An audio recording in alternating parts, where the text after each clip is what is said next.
Hi, Angela and everybody. My name's Rocky Colavito. I am not a regular poet. The piece that I'm going to be reading you was sadly inspired by yet another on-campus shooting at my alma mater, the University of Arizona. This was in October 2022. I wrote this poem the day after it happened.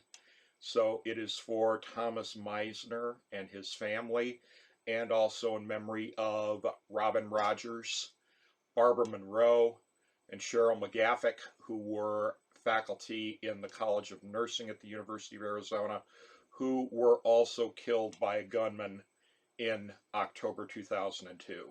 So 20 years. It's called The Fucking Job.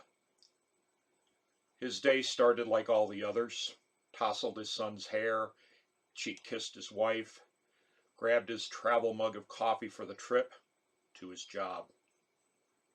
His day was dark, his thoughts swirled around one thing. He'd lost the roof over his head, and facades that gave him meaning. He packed his tools to do his job. He sipped the coffee, parked in a shady space, slowly took in the morning, as he strolled to the building, where he does his job. He walked among others, an outsider, disconnected. He stopped for a donut at a charity sale. He dropped $2, declined the change. He found a quiet place and sat, sharing pieces of the donut with pack rats and swooping ravens. He waited to do his job.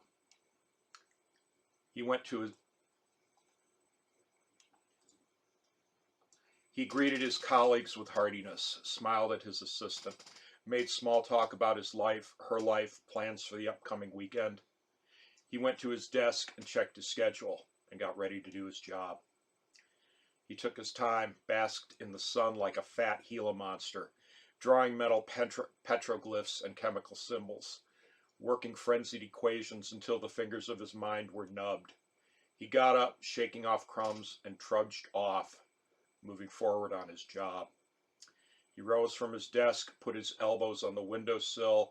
He looked out at the daily grind, people moving slowly, deliberately, or rushing pell-mell, ignoring the splashes from the cups they carried.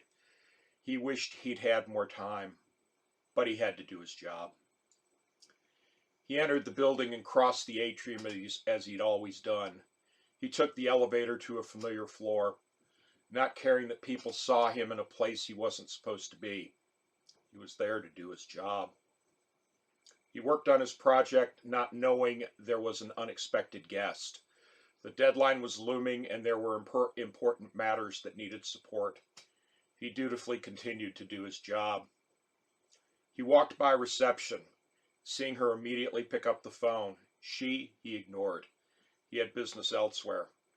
He saw the office door ajar and reached into his backpack to get the tool to do his job.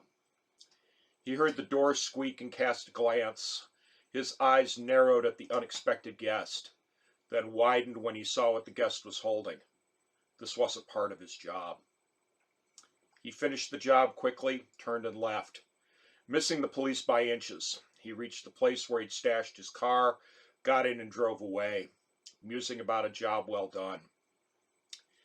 They pulled him over 120 miles away. The reports were clear about what had happened. He was cuffed, confiscated, and called for the tow, signaling others to do their jobs. They removed the body carefully, forensic the scene with all due care. Then they let the cleaners in so they could do their job. Thank you.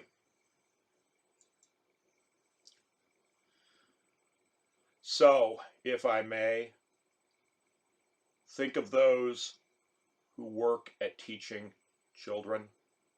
Think of those that work at teaching your children. Think about all of us, and God help us. Thank you.